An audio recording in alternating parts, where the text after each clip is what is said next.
तर सर्वप्रथम मी आपण सर्व विद्यार्थ्यांना शिवाजी महाविद्यालयामध्ये प्रवेश घेतल्याबद्दल अभिनंदन करतो. दुसऱ्यांदा परत एकदा आपल्याला अभिनंदन करतो. कशासाठी? तर तुम्ही सायन्स हा कोर्स निवडलात किंवा सायन्स विंग निवडला त्यासाठी.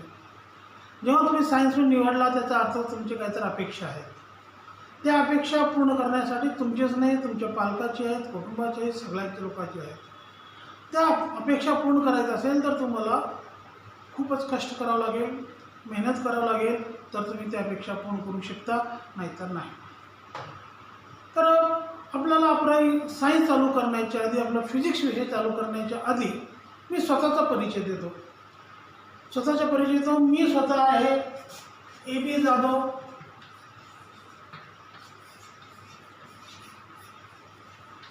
विषय शिकवतो फिजिक्स.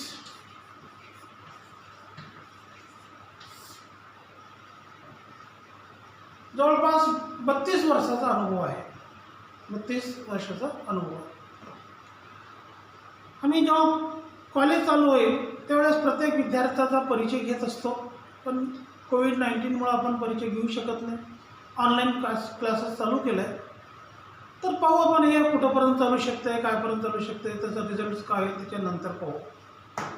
तोपर्यंत आपण क्लासेस चालू करण्याच्या आधी तुम्ही सायन्स विंगला जेव्हा तुम्ही सायन्स कोर्स निवडलात, व्हॉट इज सायन्स हे नंतर पाहू. आपला फिजिक्स विषयाचा नंतर पाहू. तर सुरुवातीला आपल्याला फिजिक्सचा जर मी 1986ला मी सिलेबस बदलला. प्रत्येक 10 वर्षाला सिलेबस बदलत असतो. प्रत्येक 10 वर्षाला 1986ला सिलेबस बदलला, त्यानंतर 96ला, त्यानंतर 2006ला, 2016ला, 2016ला, 2020, 2026ला परत बदलणार. तर हे जो 86, 96, 2006 या तिन्हीमध्ये काय फरक आहे? त्या तिन्हीमध्ये कॉमन आहे. बरंच काही बदल झालेला नाही. सिलेबसमध्ये बदल झाला नाही किंवा परीक्षा पॅटर्नमध्ये काहीच बदल झालेला नाही. कसं फिजिक्समध्ये कसं होती पूर्वी 1986 ते 2006 पर्यंत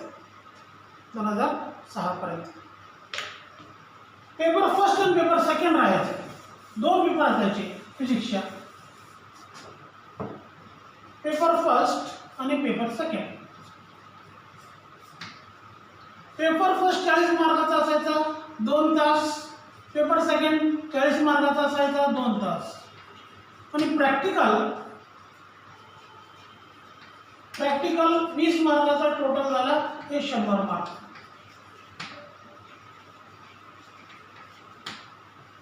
हा पॅटर्न कुठपर्यंत झाला? 1986 पासून 96, 2006 पर्यंत, 2000 जवळपास 16 पर्यंत. 2016च्या आसपास म्हणजे मागे पुढे सिलेबस तर बदलला, परीक्षा पद्धतीमध्येही बदल झाले. परीक्षा पद्धती बदल झाली म्हणजे कसं? पेपर 100 मार्काचा जेव्हा 40 मार्काचे जे 2 पेपर होते, एकच पेपर झाला. एकच म्हणजे 70 मार्काचा झाला पेपर आहे. आणि ते 70 मार्क डिस्ट्रीब्यूट कसं केले? तर त्याच्यात परत सेक्शन ए केले आणि सेक्शन बी. सेक्शन ए म्हणजे पूर्वीचा जो पेपर फर्स्ट होता तो सेक्शन ए 35 मार्काचा, आणि सेक्शन बी म्हणजे पूर्वीचा जो पेपर सेकंड होता काय झाला 35 मार्काचा, ते झाले 70 मार्क टोटल. प्रॅक्टिकल हे 30 मार्काचा प्लस टोटल झाले 100 मार्क. पूर्वी पेपर कसं ते 2 पेपर 2-2 तासाचे होते, दोन्ही मिळून 70 मार्क. किती झाला टाइम? 3 तास, 3 आवर्स. ह्याच्यात जास्त डिटेलमध्ये जाणार नाही, पण ह्याच्यात परत बदल झालेले आहे. 2016 नंतर अजून थोडंसं बदल झाला, पण याच्यामध्ये प्रश्न होते 26 आता जे विद्यार्थी 2020चे जे विद्यार्थी जे 12वी सायन्सचे विद्यार्थ्याच्या परीक्षा दिले त्याच्याबद्दल बोलू आणि तुम्हाला ज्या पद्धतीची परीक्षा होणार आहे त्या संदर्भात आपण चर्चा करू. 2020ला पेपरही सुद्धा 70 मार्काचा होता. मग आता बदलला काय? 16च्या आधी paper A section A section B त्यामध्ये पेपर फर्स्टचे 35 मार्क, पेपर सेकंडचे 35 मार्क, आपल्याला 100 मार्क झाले होते. आता तसं राहिलं नाही. तसं नाही.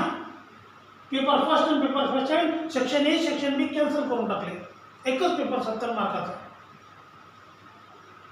टोटल चॅप्टर्स त्याच्या आतमध्ये कुठलाही प्रश्न कुठेही येऊ शकतो. ह्याच्यामध्ये पेपर सेक्शन ए मध्ये पहिल्याच पेपरचे राहायचे, सेक्शन बी मध्ये दुसऱ्याच पेपरचे प्रश्न असायचे. मिक्स करून राहत नव्हते, अजिबात मिक्स होत नव्हते. आता त्याच्यानंतर काय झालं, 2016 नंतर पेपर एकच आणि त्याची ठीक आहे त्याच्या आतमधला गॅप सोडून टाकू. आपण 2020ची चर्चा करू.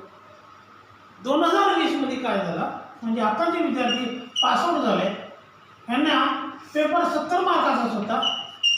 70 मार्काचा आणि 3 तास. बदल काय केले? 4 सेक्शन ठेवले. A B C D 4 section.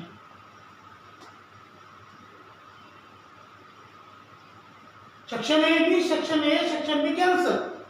4 section झाले. टोटल चॅप्टर आता 11वी तुम्हाला टोटल चॅप्टर 14. आपले professor N T Kande sir आपल्याला पूर्ण माहिती सांगितले, पूर्ण चर्चा केले, त्याच्याबद्दल मला काही बोलायचं नाही.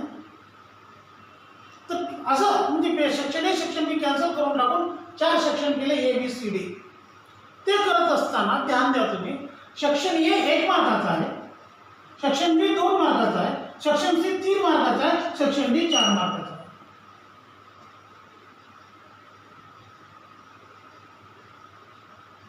सेक्शन ए 1 मार्काचा, 2 बी 2 मार्काचा, सी 3 मार्काचा, डी 4 मार्काचा असं सेक्शन पडले. आणि ते करत असताना सेक्शन ए मध्ये काही ग्रुप्स काय केले, प्रश्न क्वेश्चन बी मध्ये आणि सी मध्ये डी मध्ये. असं करत असताना विचार करा तुम्ही, शिक्षकाचा किंवा जो काही प्रश्न पॅटर्न त्यांनी क्वेश्चन पेपर पॅटर्न केले ते करत असताना सर्वसामान्य विद्यार्थी सुद्धा पास व्हावं, त्यांना विज्ञान शिकावं ह्या उद्देशाने 1 मार्क किंवा 2 मार्काचा. मेडिकल किंवा इंजिनिअरिंगला जाण्यासाठी जर कॉम्पिटिशनमध्ये असेल तर त्यांना 3 मार्काचा प्रश्न सॉल्व्ह करावा आणि मेडिकलसाठी करायचं तर 4 मार्काचा सॉल्व्ह करावा. कॉम्पिटेटिव्ह म्हणजे आपल्याला हाय लेवलला जातं 4 मार्काचा प्रश्न त्यांना सॉल्व्ह करायलाच हवा. म्हणजे कॉम्पिटिशन वाढवलंय आणि सर्व सामान्य विद्यार्थी सुद्धा विज्ञान शिकावं ह्या उद्देशाने क्वेश्चन पेपरचा पॅटर्न बदलला. तर सेक्शन ए कसं आहे, बी कसं आहे, सी कसं आहे, डी कसं आहे ते आपल्याला थोडक्यात पाहू.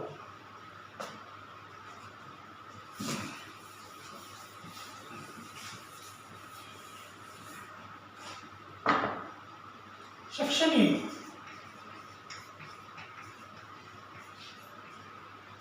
सेक्शन ए मध्ये 2 प्रश्न आहेत. पहिला प्रश्न क्रमांक 1, प्रश्न क्रमांक 2. विद्यार्थी मित्र ध्यान द्या, सायन्स हा आपल्याला इंग्लिशमध्ये शिकवायचा असतो. बरेचसे आपले जे विद्यार्थी आहेत मराठी माध्यमातून शिकून आलेले असतात आणि काही विद्यार्थी सेमी इंग्लिशमध्ये असतात, काही विद्यार्थी फक्त 10% विद्यार्थी इंग्लिश मिडियमचे असतात. जोपर्यंत तुम्हाला टर्मिनॉलॉजी फिजिक्सची टर्मिनॉलॉजी समजत नाही तोपर्यंत आम्ही शक्यतो 1-2 महिना मराठी शिकवायचा प्रयत्न करतो. त्यानंतर टोटली इंग्लिशमध्ये शिकवतो. 12वी तर टोटली इंग्लिशमध्येच असतं.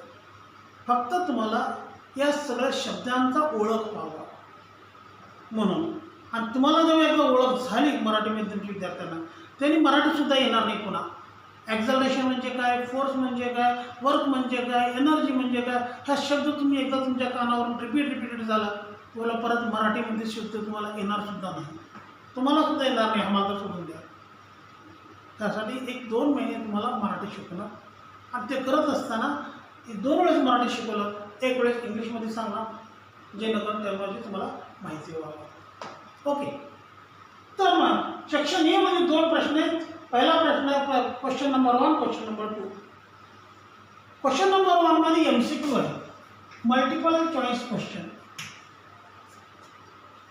10 प्रश्न आहेत. मल्टिपल चॉईस क्वेश्चन 10 आहेत. प्रत्येक प्रश्नाला 1 मार्क आहे आणि त्यापैकी काय आहे 7 थ्योरी प्रश्न आणि 3 प्रश्न हे कोणते न्यूमरिकल. 7 थ्योरी प्रश्न 3 न्यूमरिकल्स आहेत, म्हणजे टोटल मार्क झाले 10.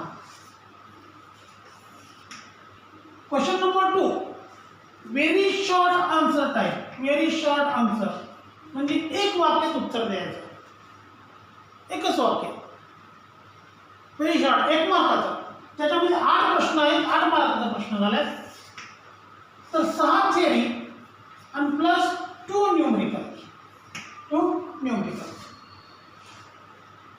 सेक्शन ए संपला आहे, 1 मार्काचा सेक्शन संपला. व्हेरी इझी, म्हणजे तुम्ही थोडं बहुत जरी अभ्यास केला तर 18 मार्क इझिली घेऊ शकता.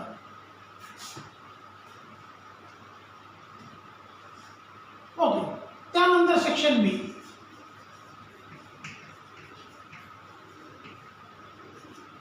सेक्शन बी मध्ये क्वेश्चन नंबर 3 2 संपला तो क्वेश्चन नंबर 14. म्हणजे किती प्रश्न आहेत बघा, 3 4 5 6 7 8 9 10 11 12 13 14. टोटल किती 14 प्रश्न आहेत, 14 प्रश्न आहेत. तुम्हाला आधीच सांगितले सेक्शन बी 2 मार्काचा. पण याच्यामध्ये काय आहे, अटेम्प्ट एनी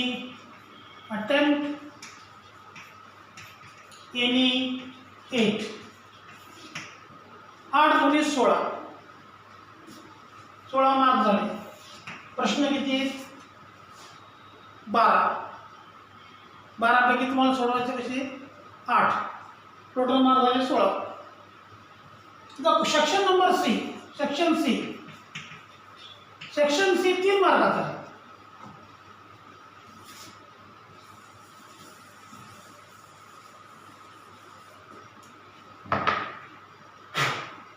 सेक्शन सी 3 मार्काचा. प्रश्न किती संपले 13 ते 14 संपले. तर क्वेश्चन नंबर 15 to 14 15 to ह्याच्यामध्ये अटेम्प्ट एनी 8. याच्यामध्ये 8 प्रश्न सोडवायचे. याच्यामध्ये किती असतात 8 8 त्रिक 24.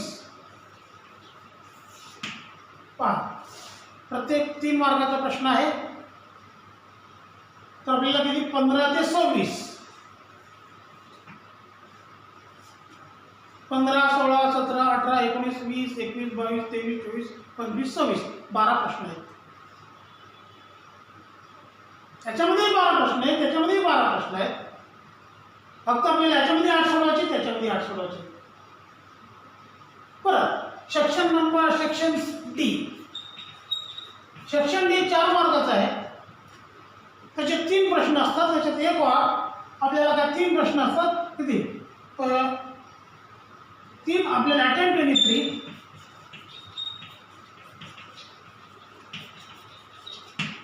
पहा 4 मार्काचे.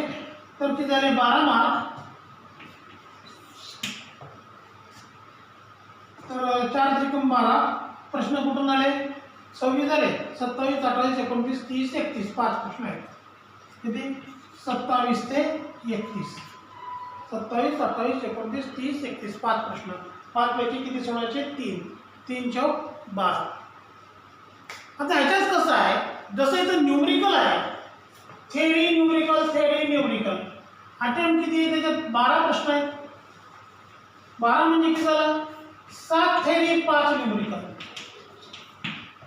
ह्याच्यामध्ये 12 आहेत, 7 थेरी 5 न्यूमरिकल्स.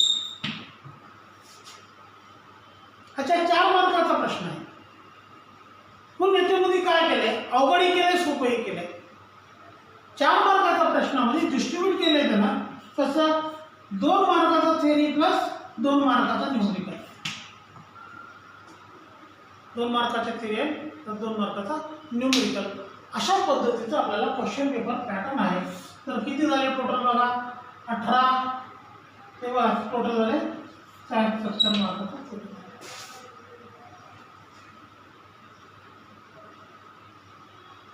70 मार्काची थिअरी झाली. तर हे सगळं विचार जर तुम्ही केला डीपमध्ये जर विचार केला 1 मार्काचा MCQ 1 मार्काचा व्हेरी शॉर्ट आन्सर टाईप 2 मार्काचा जो प्रश्न आहे त्याला आपण नाव दिले व्हेरी शॉर्ट आन्सर टाईप 1. पुढे गेला 2 मार्काचा इथं आहे व्हेरी शॉर्ट आन्सर टाईप 1 आणि 2 मार्काच्याला व्हेरी शॉर्ट आन्सर टाईप 2 त्याला व्हेरी शॉर्ट आन्सर किंवा त्याला असं म्हणू शकता short answer type 1 short answer type 2 असं म्हटलं तरी चालेल. आणि हे जे 4 मार्काचे प्रश्न आहेत त्याला म्हणजे long answer type. Long answer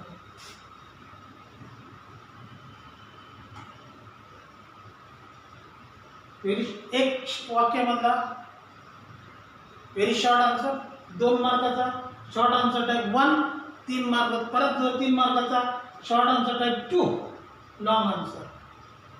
ह्याच्यावर जर चिंतन केलं तुम्ही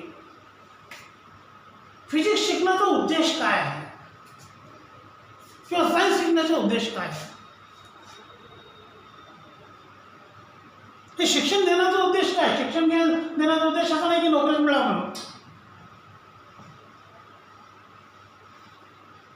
आम्हाला जेवढा पगार पडतो आमच्यापेक्षा जास्त बाहेर जो मेकॅनिक आहे त्यांना दररोज तेवढे जास्त कमवतात. व्यापारी कमवतात आमच्यापेक्षा कमी शिकलेत त्यांनी. लीडर लोक आमच्यापेक्षा जास्त कमवतात. तुम्ही सायन्सच निवडल्या काय नोकरीसाठी निवडायचं नाही किंवा आपल्याला उद्देश कसा सायन्स शिकण्यासाठी.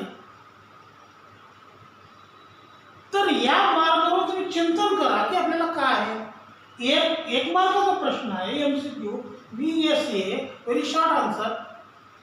इथं काय केलं आहे शिक्षण देत असताना 3 कॅटेगरीमध्ये डिवाइड केले आहे. 3 कॅटेगरीमध्ये डिवाइड केलेला आहे. लर्निंगचा उद्देश आहे ऑब्जेक्टिव्ह ऑफ लर्निंग इज त्या 3 कॅटेगरीज. अटार दे थोडक्यात सांगतो टेबलवर लिहून देत नाही. द ऑब्जेक्टिव्ह ऑफ लर्निंग उद्देश काय आहे तुमच्यामध्ये स्किल डेव्हलप व्हावं सायन्सबद्दल स्किल डेव्हलप व्हावं एक उद्देश. दुसरा नॉलेज आहे.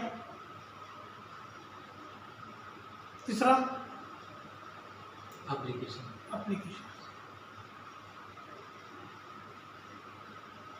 पण हे उद्देश ठेवून सगळ्यात आपल्या शिक्षण आपल्या रचना केलेली आहे.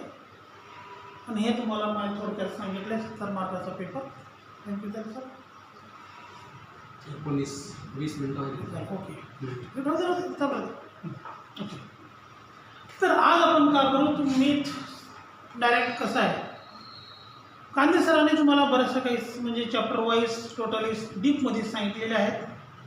आणि थोडक्यात त्यांनी इलेक्ट्रोस्टॅटिक चॅप्टरही चालू केले आहेत. मित्र अडचण कशी आहे आता थोडं येतो आता मी पेपर फर्स्ट आणि पेपर सेकंड तर जो काळ होता 30 वर्ष चालला. 30 वर्ष जवळपास 1986 ते 1996 ते 2016 का 2006 ते 2016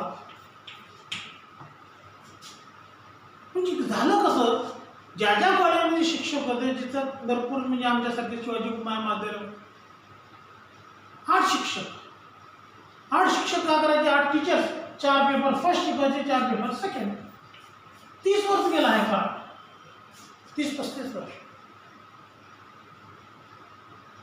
म्हणजे आम्ही सेकंड पेपर गेलोच नाही. मी गेलोच नाही कधी सेकंड पेपरला शिकवलंच नाही. सेकंड पेपरचे लोक फर्स्ट शिकवलेच नाही. आता कशी अडचण झाली या वर्षी आम्ही 8 लोक होतो. 8 लोक रिटायर्ड होता फक्त 5च राहिलो. आता 5 पैकी पेपर फर्स्टचा मी एकटाच आहे आणि बाकी सगळे पेपर सेकंडचे आहेत. ऑनलाईन क्लासेस चालले परत 4ही डिव्हिजनला मीच शिकवणार आहे. 4ही डिव्हिजनला मीच शिकवणार आहे. तुम्हाला मी नंबर देईन माझा नंबर देईल. काही अडचण जरी आला तर मला फोन करायचा आणि तो करत असताना व्यवस्थित बोलायचं. ठीक आहे. माझा नंबर मोबाईल नंबर आहे 8237375309 5309.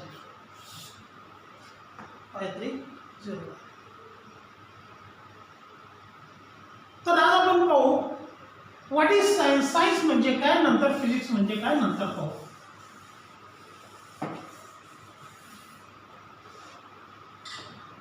तुम्ही ऐकलं असाल पॉलिटिकल सायन्स म्हणून. हे आर्ट्समध्ये विषय आहे. माझे वडील जेव्हा शिक्षण घेत असते तेव्हा फक्त आर्ट्स विषयच होते. तेव्हा सायन्स एक सब्जेक्ट होता, साधा एक विषय होता. जो विद्यार्थी सायन्स सब्जेक्ट घ्यायचा त्याला म्हणायचा होम सायन्स. म्हणजे वडील होम सायन्स म्हणायचा. होम सायन्सचे विद्यार्थी म्हणायचे एक विषय होता. मग सायन्स आता डेव्हलप झाला. मग आता आर्ट्समध्ये पॉलिटिकल सायन्स का केला आहे विषय आहे. पॉलिटिकल सायन्सला सायन्स का म्हटले आपण? हिस्ट्री सायन्स का म्हणत नाही? इकॉनॉमिकल सायन्स का म्हणत नाही? त्यालाही म्हणायला पाहिजे ना. त्याचं कारण काय मग? पण सायन्सचा अर्थ का होतो ते महत्त्वाचं आहे. थोडक्यात बघा, what is science? Science is the systematic study. Science systematic study of anything. तुम्ही बायोलॉजीमध्ये जाऊ. बायोलॉजीमध्ये बॉटनी विषय आहे. बॉटनी त्याच्याबद्दल काही चर्चा करायचं नाही. बॉटनीबद्दल झाड पाल आले, त्याच्यामध्ये फुलं कॅटेगरी करतो, झाडाची कॅटेगरी करतो, क्लासिफिकेशन करतो, त्याचे लीव्स होते, रूट्स होते, अनेक that is so called botany. म्हणजे classification. Botany is nothing but study of plants, systematic study of plants. So science is the systematic study. So political science is also a systematic study. Therefore we call it as a political science. पहिला मुद्दा झाला सायन्सचा. आता जाऊ physics. What is physics? What is physics?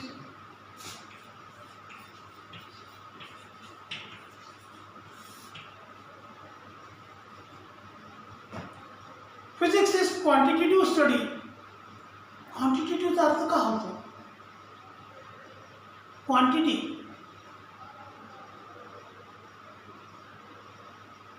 Physics is quantitative study. Okay, इथं थांबू. पुढे त्यापैकी आपल्याला पहिला चॅप्टर आहे युनिट्स अँड मेजरमेंट्स. थोडक्यात डिस्कस करूया. उद्यापासून आपण सिलेबस चालू करू. म्हणजे सर आहेत ते सेकंडचे. सर तुम्ही माझ्यासाठी प्रेझेंट राहा, मी तुमच्यासाठी राहतो. म्हणजे बघा विद्यार्थीच वाटतंय. Units and measurements.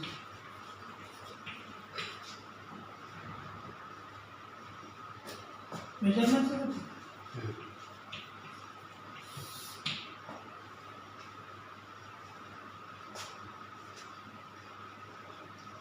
चुकलंय. ओके. मेजरमेंट युनिट्स, एकक. मेजरमेंट्स डिस्कस करू. मेजरमेंट म्हणजे काय? मोजमाप करणे. मोजमाप करणे म्हणजे काय करतो? तुम्ही गेलात एखाद्या दुकानामध्ये, तुमच्या वडिलांनी पैसे दिले जाऊन जवळपास आजचे विद्यार्थी कोणीही दुकानात जात नाही. तुम्ही कधी जात नाही दुकानात? चॉकलेट. लहान असताना चॉकलेटला जायचं, मोजमाप करून आणते तेव्हा. समजा तुम्ही वडील पाठवले तर तुम्ही गेलातच.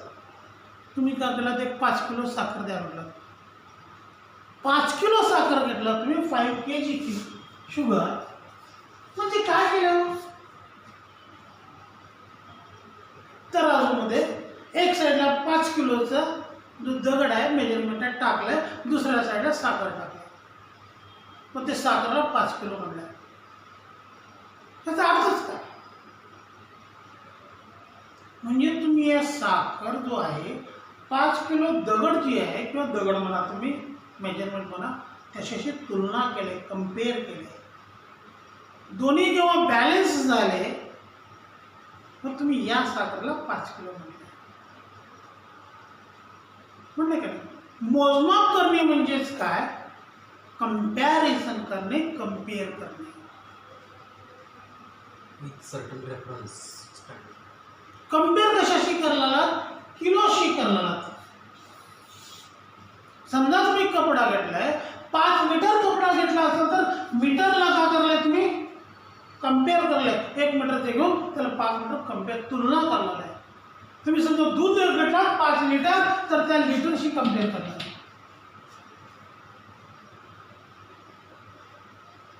म्हणजे काहीतरी एक आहे त्याच्याशी कम्पेअर करले. ते काय आहे? ते म्हणजेच एकक. केजी म्हणजे एकक युनिट, मीटर म्हणजे एकक युनिट, लिटर म्हणजे एकक युनिट. मोजमाप करणे म्हणजेच काय? Measurement is nothing but comparison of quantity with reference unit. थोडक्यात मराठीत म्हणायचं काय? मोजमाप करणे म्हणजे आपण एखाद्या एककशी का करायचं? कम्पेअर करणे म्हणजेच मोजमाप.